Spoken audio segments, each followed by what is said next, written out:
this is Chek. Welcome to my video blog today.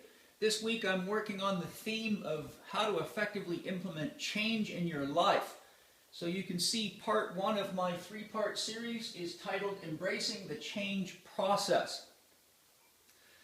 Now before I begin, I'd like to highlight the fact that my book, How to Eat, Move and Be Healthy, has a series of questionnaires to identify specifically where your body mind construct is under adequate stress to cause a breakdown in your normal physiological and psychological function. So for those of you that are having challenges with the change process as it relates to your own health and vitality, which is essential for change, because as I'll share, change takes energy, and I'm sure you know that. So one of the first things I have to do with clients that need to make significant changes is I have to get them adequately healthy so they have the energy to change. So How to Eat, Move and Be Healthy gives you the questionnaires that identify where you're under too much stress, and then gives you very practical solutions for reducing that stress so that you can easily and quickly increase your vitality and your mental clarity, which makes it much, much easier to change.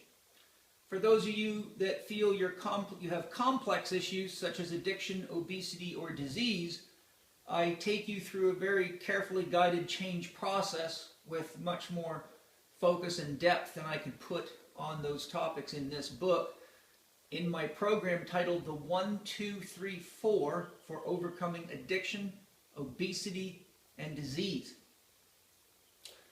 In my book, my ebook, Paint a Circle Around Your Arrow and Hit the Bullseye Every Time, I talk about the mind and the process by which people's values and judgments come from, and how we can change our mental structure by the understanding of unconditional love and our opportunities for creating our own life experiences by accessing that pure potential.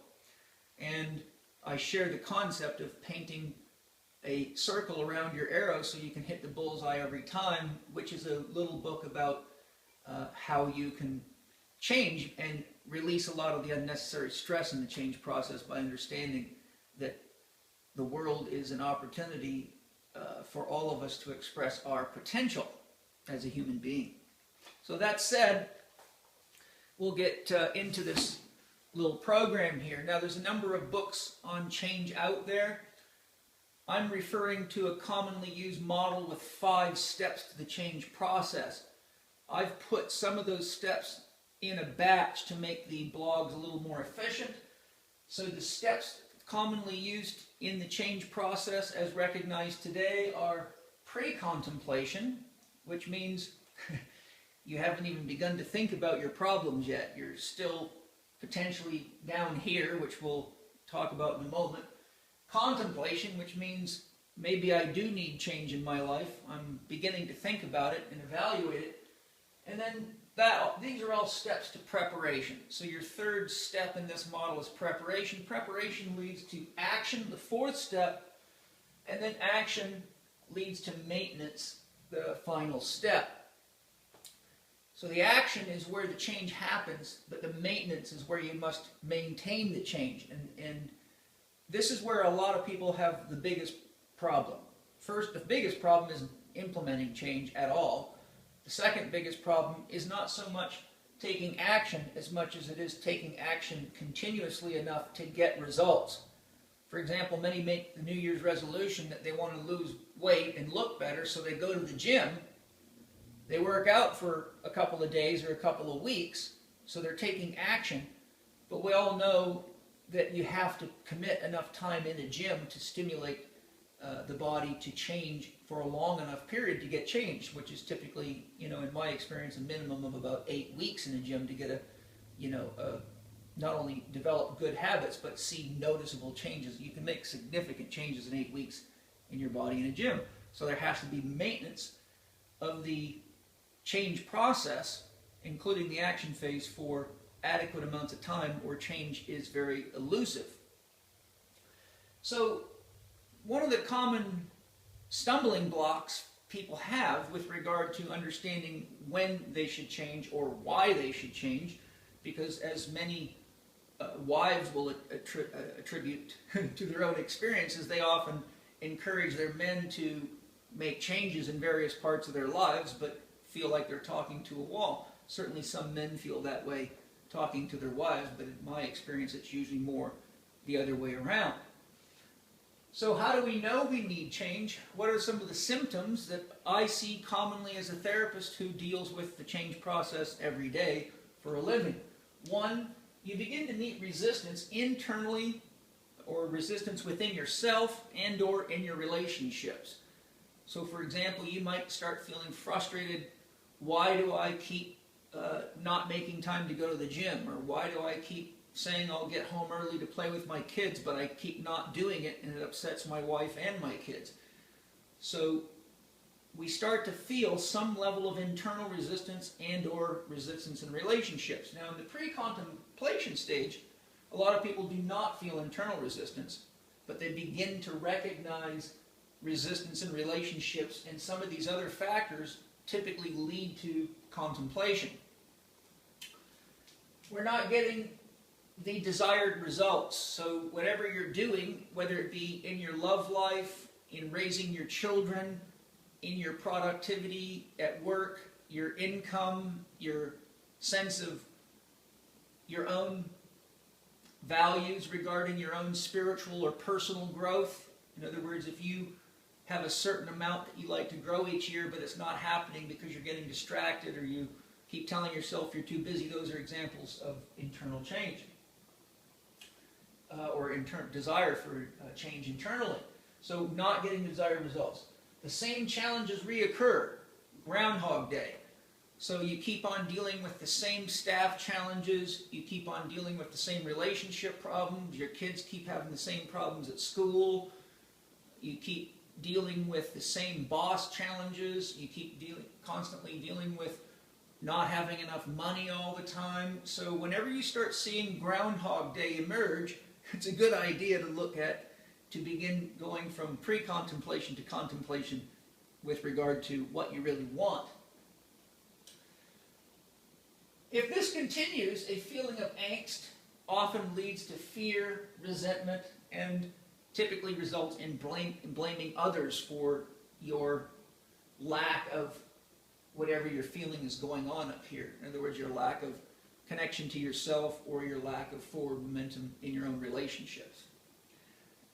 Finally, when the change process has been delayed long enough and it's needed, people start going into a sort of a flatland experience of life. Nothing's novel, nothing's new, nothing's exciting, same television shows, same stuff for breakfast, lunch, and dinner, same boring sex life, same money problems, etc., etc. Flatland, in my experience, leads to what we call depression. And if you look at the amount of antidepressive drugs being used out there, it's pretty safe to say that a lot of people are in flatland. So why so much challenge making the needed or wanted changes in our life? This is a very, very common theme pretty much worldwide in most cultures. One, no clear dream. In my PPS Success Mastery Lesson 3 course on goal setting, I quote someone, I can't remember who it was, but I believe it was Seneca, and the statement made was, if you don't know where you're going, any road will get you there. So when you don't know where you're going, you're just kind of bouncing around like a pinball in a machine, and you're really just acting out your programming and acting out society's sort of dictates, but you're really not doing anything for yourself. So first of all, have a clear plan and a clear dream, as I'll show you down here. But most people do not have a clear plan or a clear dream, therefore they have a compass with no needle on it. They don't really know what direction to go to find north, south, east, west, water, warmth, etc. 2, you have to conceive and believe in your dream. So Arnold Paton, in his Universal Principles, beautifully states, before you can live life in ideal terms, you must first conceive of it that way. So if we don't get clear on what exactly it is that we want to experience, how much money do we need to live the life we want to lead? What kind of partner do we need to feel nourished in our life? How many children do we want to have, and what sort of preparations do we need to create an environment safe for those kids to grow and flourish?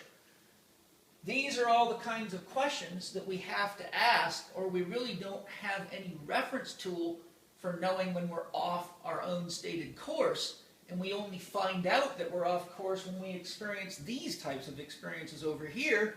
And unfortunately, instead of doctors and therapists looking at these things as indicators of a need for change or coaching or support, these often become excellent reasons to sell you drugs, and they even have all sorts of special diagnoses for almost anything. Depression, anxiety,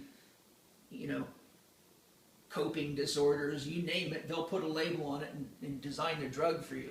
Okay? So, having a plan is important, and if you don't have one, you're likely to have challenges. If you have no concept and you lack belief in your own dream, which falls under Dr. Happiness in my system, then you're likely going to meet resistance and change.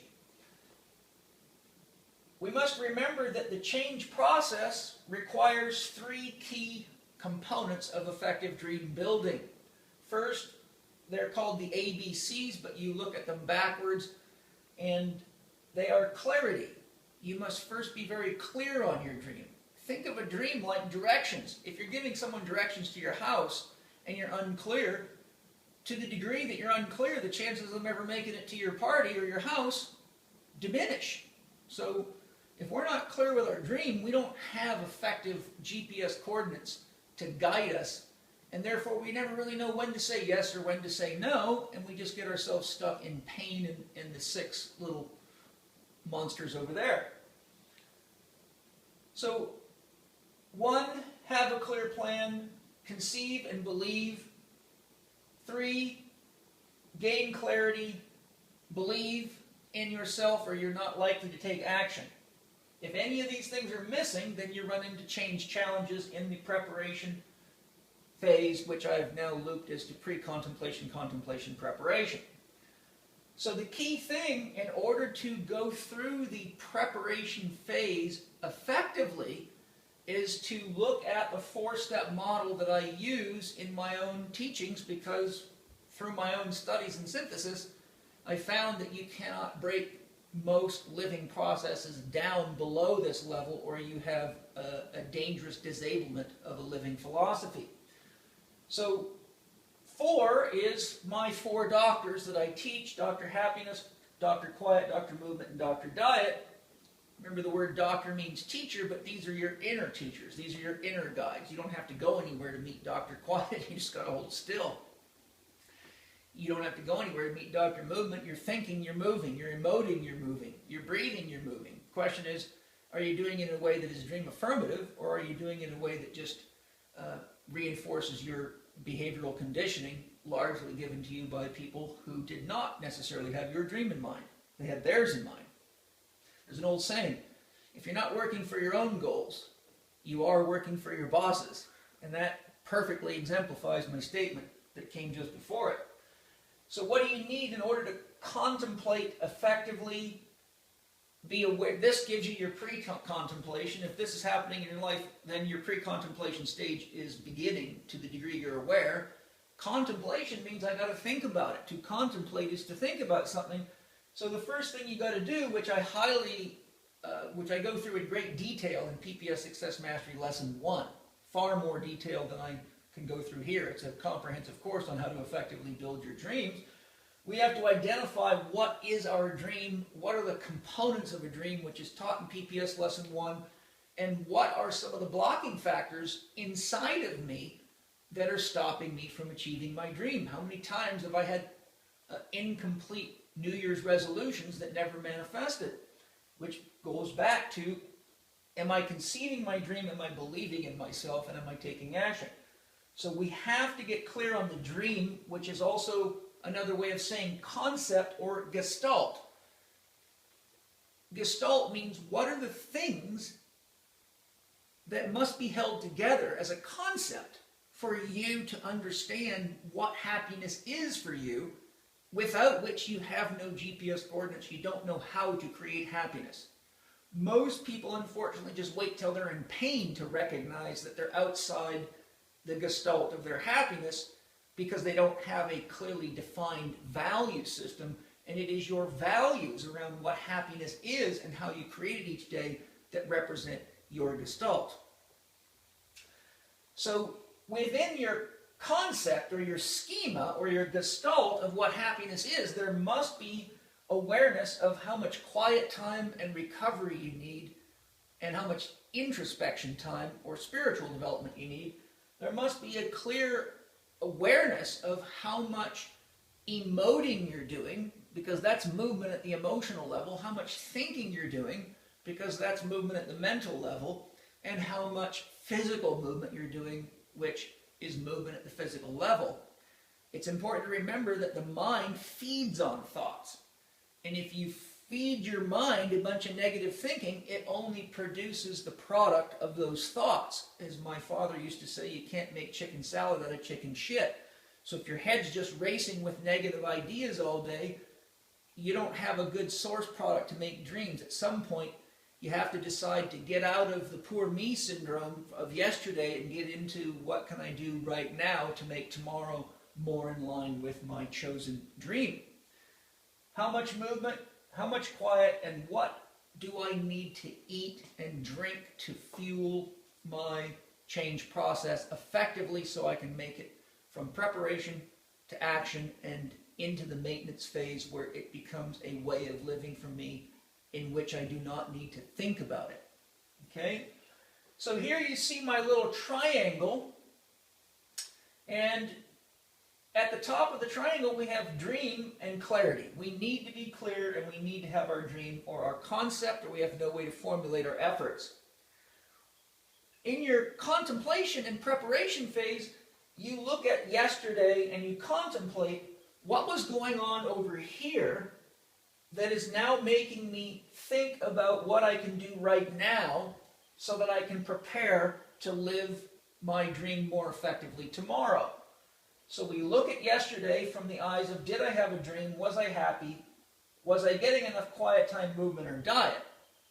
What can I do right now in preparation here so that my clarity is more defined, my dream is more defined, and tomorrow I can begin to act out the new me in a congruent state with my own values. So those are my tips for going through the pre-contemplation, contemplation, and preparation phase. And then tomorrow we'll talk about some of the important aspects of the action phase, or on my next blog I should say, and what are some of the things to be aware of so that you don't get caught up there and you can make it through to the maintenance phase. So I hope you enjoyed this, little video blog. I just had breakfast and it's bouncing around my tummy here. I hope you enjoyed this little video blog, and I'll look forward to sharing with you as soon as I can. Thanks for joining me on Chek.